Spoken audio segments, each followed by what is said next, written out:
te quería preguntar por tu valoración de todo lo que está pasando en Venezuela por parte de la agresión de Estados Unidos y también qué tiene que ver con todo esto China y, digamos, la relación entre potencias que hay con China, con Estados Unidos y con Rusia. Bueno, en primer lugar, lo que me gustaría decir es que estamos ante una realidad muy, muy compleja y que vivimos una época en la que existe la necesidad compulsiva de tener explicaciones completas sobre lo que está ocurriendo en plazos menores de 24 horas, y sobre ello hay que decir que esto es literalmente imposible. Es decir, de lo que está pasando en estos momentos en Venezuela sabemos la mitad de la mitad de la mitad, y tardaremos bastante tiempo en tener una idea más completa de lo que está ocurriendo. Lo que pasa es que nuestros marcos actuales culturales hoy nos exigen tener explicaciones inmediatas, y una parte de la ansiedad y de las psicopatías que hay en esta época se derivan de esta contradicción irresoluble. No se puede saber de todo de manera instantánea. En Venezuela se ha culminado un proceso que sin duda alguna Estados Unidos viene preparando desde hace meses. Esto no se improvisa en 4 días, en el que es muy posible que haya contado con la complicidad de una parte del gobierno o de las estructuras de gobierno de Venezuela.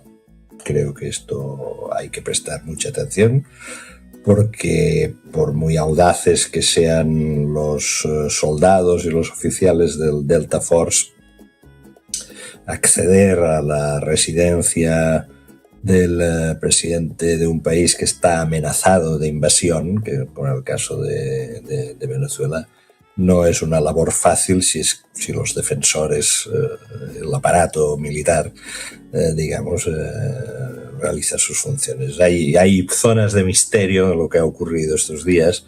Fijémonos bien de que el gobierno de Estados Unidos no ha dado una información muy prolija sobre cómo se llevó a cabo la operación. Quizás la darán más adelante, pero la manera como se han desarrollado los hechos, que de una forma tan rápida pues haya surgido esta idea de decir, bueno, vamos a contar como interlocutora con la señora Delcy Rodríguez, pues nos indica que había un pacto subyacente con una parte del gobierno venezolano. ¿Por qué? Bien, yo creo que podemos suponer lo siguiente, es decir, que la alternativa a la operación que se ha llevado a cabo era la invasión de Venezuela. Venezuela es un país grande, con una orografía complicada, no es un país fácil de invadir. El problema de las invasiones es que una vez estás dentro, ¿qué haces dentro y cómo completas el control del territorio? En un país grande, en Panamá, esto quizá era planteable hace unos años. En Venezuela es mucho más difícil. Se podrían haber internado en una guerra complicada, en una especie de Vietnam caribeño. Por lo tanto, han hecho otra cosa, que es secuestrar al presidente del gobierno y establecer una línea de comunicación con lo que queda del gobierno venezolano para organizar una transición política en Venezuela. Y en las próximas semanas veremos exactamente si había ya complicidades previas con una parte del gobierno venezolano. En mi opinión es muy posible que sí, ¿no? De que también una parte del gobierno venezolano esté buscando hoy una salida. Me parece que las cosas van por ahí. Esto ha desconcertado a mucha gente, porque al ver las imágenes de los bombardeos daba la sensación de que se estaba procediendo a los prolegómenos de una invasión, y se prefiguraban otros escenarios, ¿no? Hubo lecturas de izquierda y derecha que de alguna manera hace 2 días quedaron un poco desconcertadas. Unos creían que se producía una acción militar para poner señora Corina Machado en el poder, y otros creían que se inauguraba el Vietnam de Latinoamérica, y no ha sido ni una cosa ni la otra. Es más complejo, es más complejo, y el problema es que aún no tenemos la suficiente información como para llegar a todas las conclusiones posibles. Pues, sobre la cuestión de China, sí, podemos hablar también. Bueno, yo creo que la cuestión de China me parece que es fundamental en este asunto. En primer lugar, yo aconsejo leerse, ahora que empieza el año y que hacemos propósitos de hacer cosas nuevas, ¿no?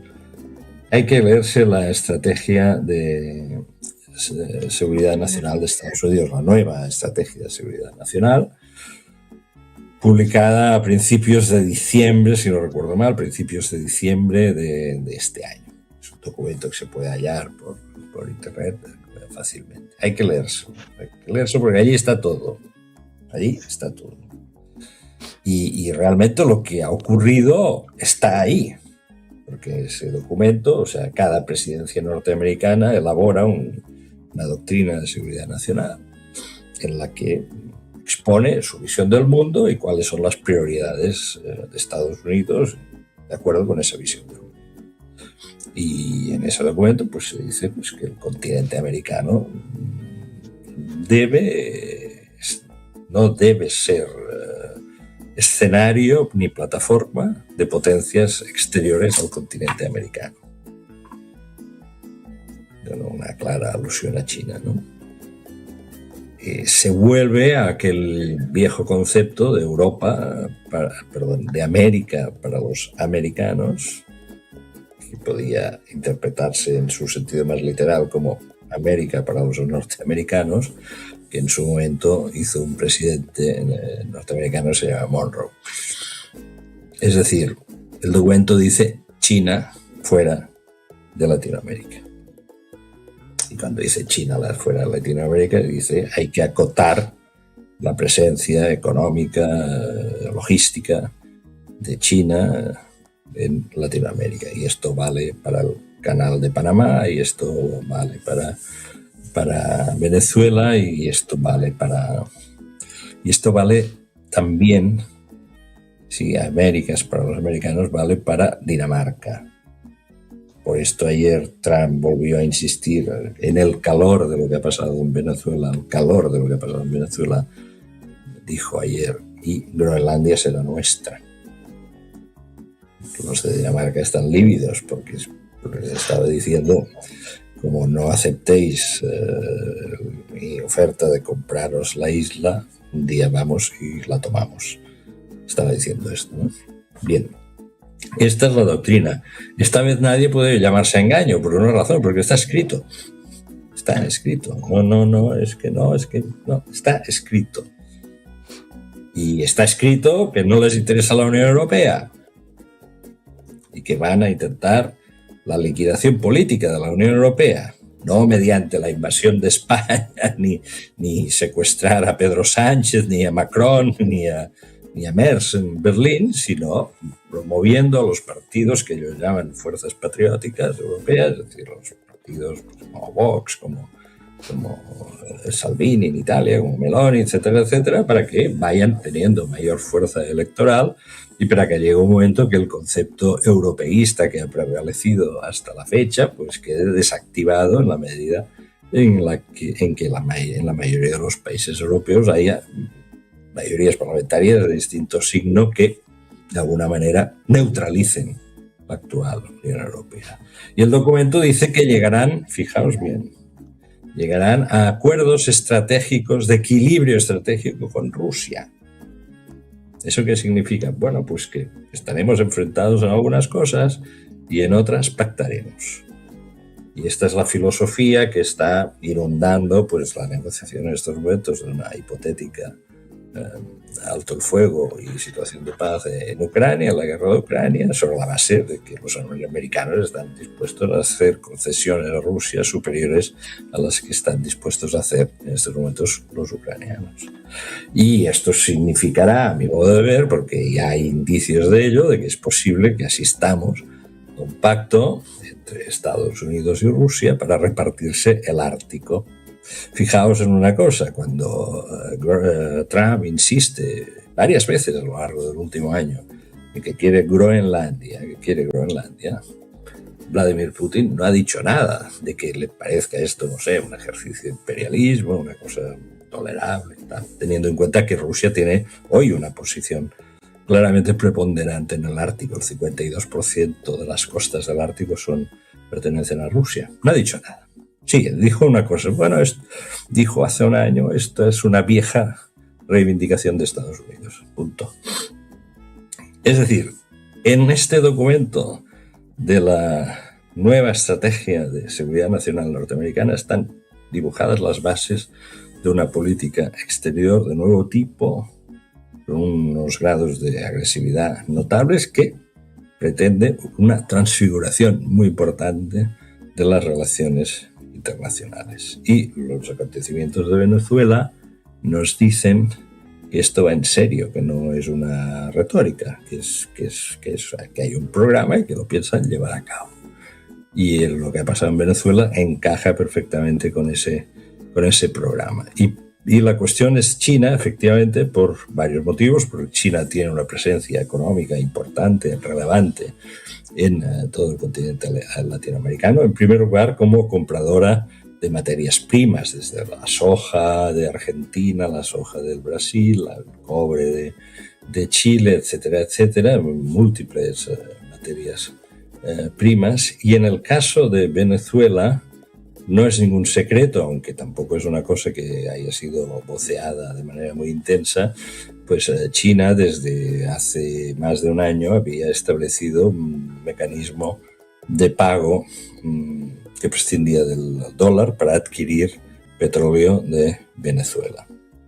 Es decir, Venezuela le vendía petróleo y China no pagaba en dólares, pagaba a través de una combinación de su divisa internacional basada en el yuan con criptomonedas en cuentas abiertas en China, con depósitos en China, más difíciles de controlar desde Occidente.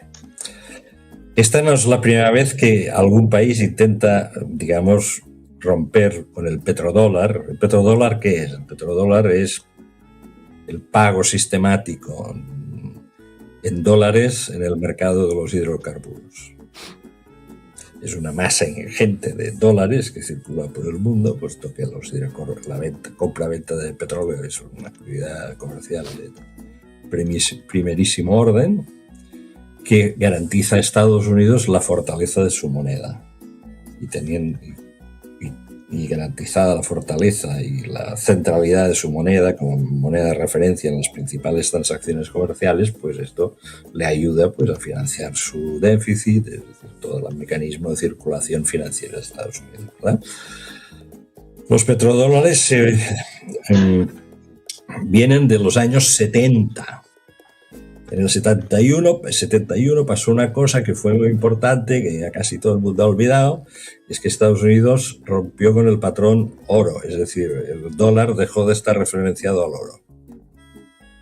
Tantos dólares en función del valor real del oro depositado en la Reserva Federal. Esto se rompe, lo rompe Nixon.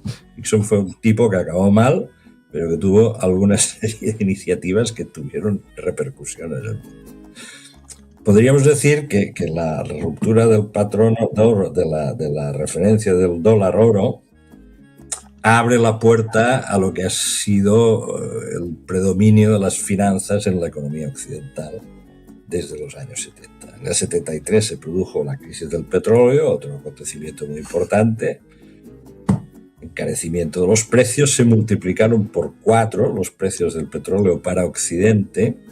Esto en España tuvo una repercusión tremenda, que por cierto todos los relatos de la transición suelen olvidar e ignorar olímpicamente, me parece de una manera bastante alucinante, porque fue un golpe durísimo para la economía española que en parte nos explica la aceleración de la transición de España. Pues bien, desde aquel momento Estados Unidos está acostumbrado a que todas las transacciones en el mercado internacional de hidrocarburos se efectúan en dólares. Ellos ven con profunda aversión cualquier intento de romper este circuito, es decir, que alguien diga, pues mire, vamos a prescindir del dólar y el petróleo se lo pago con otra divisa. Saddam Hussein llegó a plantear, y no sé, me falta la información si lo llegó a hacer, la posibilidad de vender el petróleo iraquí en euros. Y en aquel momento en Europa se hablaba de la posibilidad de que el euro pudiese competir con el dólar como moneda, digamos, de referencia en el mercado de los hidrocarburos. Esto se acabó en seco con la invasión de Irak, ¿no? Y ahora, desde hace un año, pues Venezuela había creado este circuito con China que rompía con el dólar.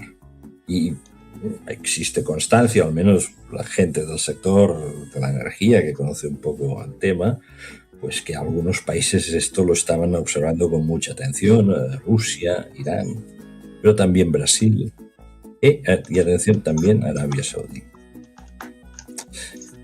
La ruptura del petrodólar podría significar una catástrofe financiera para Estados Unidos. Ni que fuese una ruptura parcial, porque debilitaría la moneda, encarecería la economía doméstica. Es un año de elecciones de medio periodo, en noviembre hay elecciones al Congreso y al Senado. Pues, bueno, Enrique, yo creo que este dato lo hemos de tener en cuenta. Muchísimas gracias por tu análisis, que la verdad que en muchísima profundidad y muy interesante. Gracias por estar con nosotras esta mañana en El Despierta. Muchas gracias.